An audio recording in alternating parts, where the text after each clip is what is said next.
Hello, everybody. It is Monday. Well, I guess now technically it is Tuesday, but I'm making another video because Q&A was on today and it was a fantastic episode. It's Monday, 27th of February, 2017, by the way, in case anyone didn't know and didn't check the title before they clicked. I've already done one video on the very first question of this episode, which was about the man, Tony Abbott. If you want to see that video, I'll try and put the link down below. Click on that. I discussed that in quite a bit of detail. It's a lot of fun. I'm going to discuss now the rest of the questions. Let me just go over the panelists. There was Scott Ryan, Special Minister of State, Clare O'Neill, Shadow Minister of Justice, Peter Singer, philosopher and ethicist, Layla, I don't know how to pronounce this. Why didn't I practice this? Akaraglu? I'm going to say Akaraglu. Layla Akaraglu, design disruptor and cultural provocateur. And Ted Lapkin, former Abbott government advisor. I would say overall, I mean, this was actually a really good episode. They get to discuss Tony Abbott, which is always fun. Why do I have a cow lick? Oh no, that's always fun. They discuss quite a range of issues: euthanasia, um, jobs and growth, of course, the role of technology in the modern workplace, and the role of technology in the modern political landscape. There's a lot of heady discussion, and I'd probably expect nothing less with someone as esteemed and controversial as Peter Singer on the panel. If you don't know who Peter Singer is, look him up. You're going to spend hours and hours. Just look over his Wikipedia page. You don't have to read his books or anything like that. But he's a really interesting guy and a very important figure in philosophy at the moment. So let's talk about some of the issues that were raised in this episode. Euthanasia. This was a big one, and it even seems like it's shaping up to be, I mean, it could even be an election issue. It should be. I'm pro-euthanasia myself. The right to choose, the right to die. So the question was from an atheist and psychiatrist. He was ambivalent about euthanasia. Clearly, there is a case for fail-safe euthanasia laws, but he's concerned that it absolves doctors from trying to find every possible way to help their patient, and not just helping their patient with health outcomes, but in finding meaning in life and death. Peter Singer, the ethicist on the panel, was given first chance to answer this question, and he brought up the doctrine of double effect, and that is causing a harm for the purpose of serving some greater good. What I found most interesting about this question, though, was when Scott Ryan gave a very thoughtful answer. Now, normally when the politicians answer, it reeks of talking points, and I mean, I lean left in general. I try not to get into identity politics, but I overwhelmingly seem to favor the left side. So when the Liberal or the coalition members give an answer, it tends to make me groan more. Whereas he gave me pause for thought. He gave a very reasonable argument, and he said he knows that there's no way like our health system isn't perfect, and there's such huge responsibility, huge in ending somebody's life. That he doesn't trust the system to get it right every time and doesn't want innocent people to die, which is a very grave concern. And it really did give me pause for thought. It made me think, that's actually an interesting argument. And also, I would say that Ted Lapkin very closely mirrored this opinion.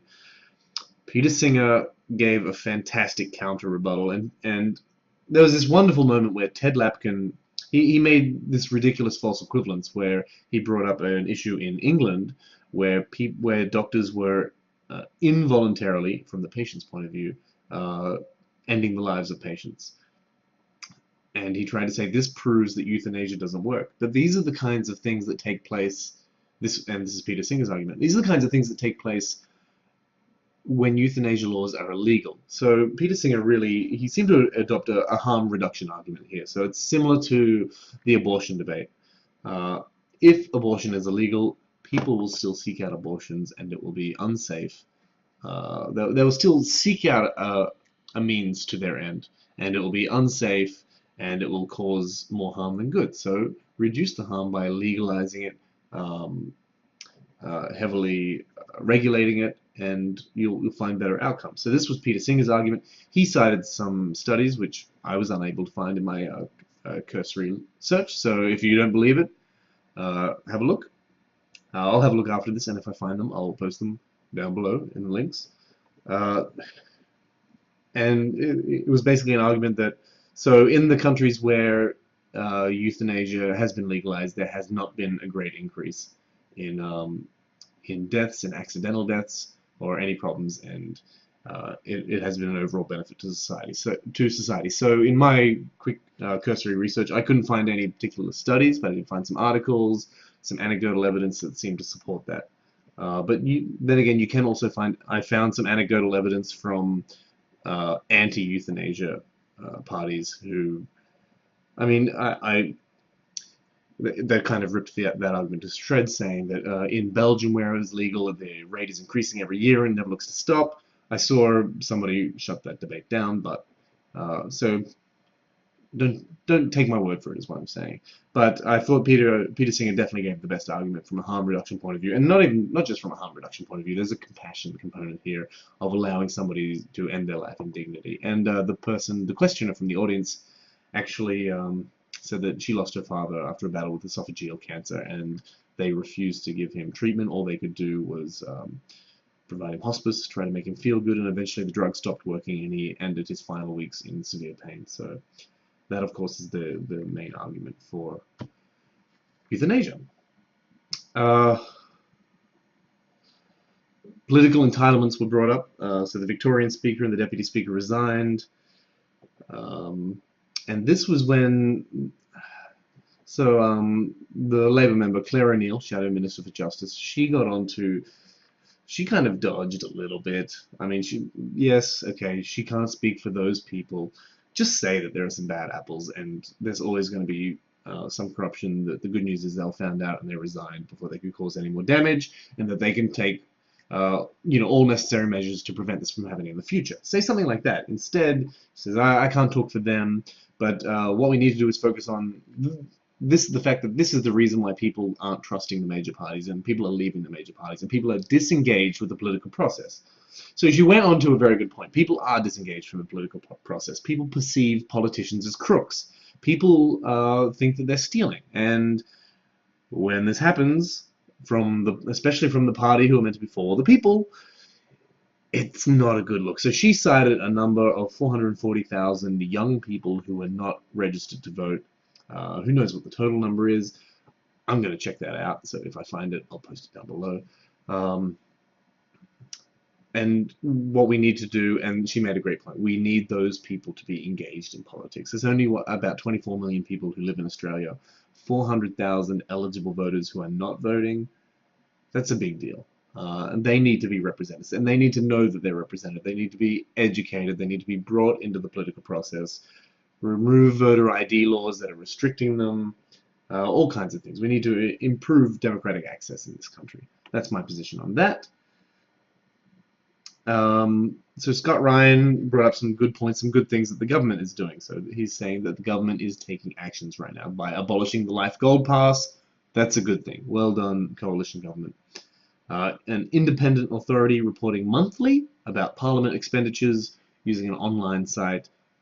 Good. That's a step in the right direction. The more transparency in government, the better. It has to be. I mean, without transparency, how can anyone feel confident in the electoral process, in the democratic process? So more transparency. That's a great thing. And he said we need to clarify the rules. That's an amorphous statement. It means nothing. Tony Jones brought up the question, is it still permissible to use rental allowance to pay off a house purchased by a close family member? Oh, Scott Ryan, you failed us here with a huge dodge. He says, as far as I'm aware, that's not illegal. And then he moves on to talking about how they're striving to keep members living in their communities. Okay, so first of all, just because it's not illegal doesn't mean it's right. We don't want people rorting the system, wasting taxpayer money to enrich themselves. He does bring up a good point about keeping members living in their communities. So he's saying it will be more, this was his defense though, it's going to be more expensive for politicians in Australia than, say, in America, because they have to fly in and out. We don't want everyone living in Canberra. They don't want it to be, this is my term, Washingtonize. They don't want to Washingtonize Australian Parliament, which is a good thing. Peter Singer with a great suggestion saying MPs should be more available online to communicate with their constituents. Great point. More transparency, more access, keep them in touch with their constituents and away from their donors. Great suggestion. The Liberals also suggested more transparency. That's great, but it's just words. Let's put it into action. And the independent authority reporting monthly is a great start.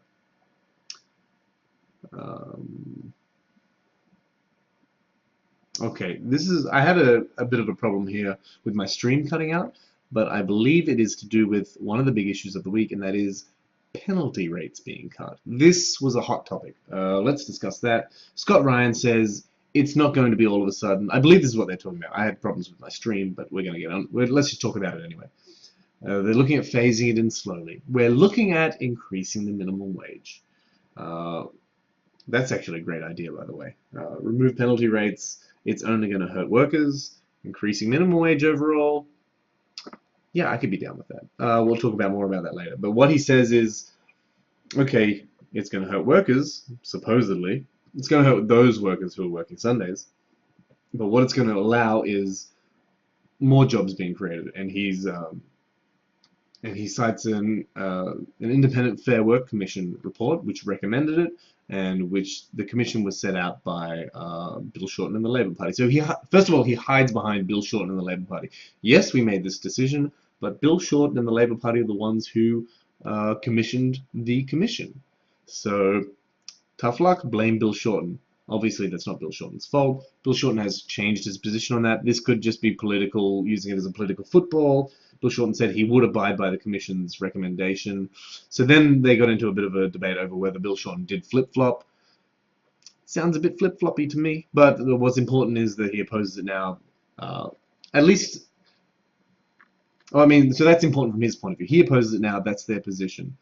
What I want to talk about here, though, is, okay, this is an interesting argument. We'll cut people's penalty rates, but we're going to create 10,000 new jobs. This seems like a ploy. This is how I see it. It's a ploy by the current government to get job figures up. But what type of jobs are they creating? So this is the great threat of neoliberalism. Employment is great. Look at how low our employment is. But what are the jobs? What jobs are being created? Less full-time jobs, more contract work, more part-time jobs, more casual jobs. Less benefits, less economic security and stability. And so what jobs are going to be created here by easing penalty rates? They're going to allow somebody else to be put on Sundays and free up businesses to maybe expand in some ways sometimes. But these jobs being created, they're not going to be full-time jobs. They're going to be casual, part-time. Have an extra person on if it's required. That's even if it creates job. How many businesses are actually just going to use this to be like, more money? And I'm not saying the business owners don't deserve to have money. They deserve to be able to make money, take advantage of their capital. They're putting in the hard work. They're putting in the risks, but not at the expense of their workers. So if it's creating 10,000 new jobs, that's good. I'm going to spend the next week. I'm going to look over this Fair Work Commission report. And if it turns out to be interesting and contradict what I'm saying here, I'll make a video about it. But yeah, if it turns out to just be more casual work, more part-time work, and because the unemployment rate, the agreed upon unemployment rate is not the real unemployment rate. It doesn't include underemployed people. It doesn't include long-term unemployed people. And so creating more casual work, I mean, and so the people who are working, they're not getting good jobs, and their pay is getting cut. Peter Singer brought up, he's against the, especially in the modern day and age, he's against penalty rates. But he said but he suggested raising the minimum wage instead. That's a great idea. I don't mind dropping penalty rates if they raise the overall minimum wage. That doesn't seem like a bad compromise. I believe it was Scott Ryan who brought up the fact that imagine being in a small town and not being able to make extra money on a Sunday. Uh, but small towns are kind of where I think penalty rates are more required, because in a big city, 24-hour city, you're always going to find people who are happy to work Sunday night after midnight. There's always going to be people doing that. In a small town, people probably want their Sundays off, their Saturday, Sundays off. It took labor, not the Labour Party, but the labor movement all across the world, a lot of blood, sweat, and tears to get weekends off, to help people have a life balance and contribute to their community. And so, if it just means people, here's the other point as well. With rising costs, cutting Sunday pay, forcing people to work on Sunday, it all sort of coalesces to be taking advantage of the worker, is the point I'm getting at. Now, oh, and they also brought up coal's disappearing, so we need more jobs. Yeah, the jobs being created are going to replace mining jobs as far as wages are concerned. Nobody believes that. So, last issue. I believe it's on the same issue though. But we got into Okay, so the question was about, is Facebook creating an echo chamber, and is that why people are leaving the mainstream political parties? Is that why Donald Trump is rising? Bernie Sanders is rising. Jeremy Corbyn's rising. Brexit's rising. Some people use this as a yes, that is why. It's not Facebook.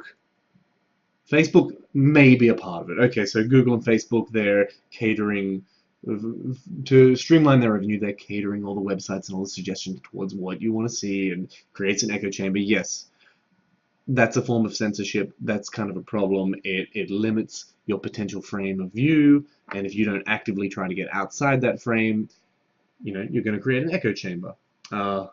Somebody said something disgraceful though. Let me find out on my note here. I believe it was the former Abbott government advisor, Ted Lapkin. It was either Ted... No. It was Scott Ryan. Scott Ryan said the most ridiculous thing. So there's all these news sources online, and that's why there's creation of echo chambers. Back in my day, there were just 4 channels and a few newspapers, and that's where you got your news from. How can having less access to information possibly prevent the echo chamber, possibly broaden the input you can receive? That was ridiculous. The Labour member, Clare, she agreed. Facebook is creating an echo chamber. Facebook is a tool. All of these technology things are a tool. It's how you use them. And it's just one part that's forming the current political landscape. Peter Singer defended a strong public broadcast system. He's saying it's not as bad here as it is in America. I agree. Public broadcasting system. Whoa! There goes my mic. Great idea. And hey, how about new media? Subscribe and follow. Yeah, I think this video is long enough. That's where I'm going to leave it for today. I'm going to upload it, post a bunch of links, do some follow-up videos if I find anything interesting. But yeah, subscribe, like, comment, disagree, agree. It's all good. I'll see you all next time.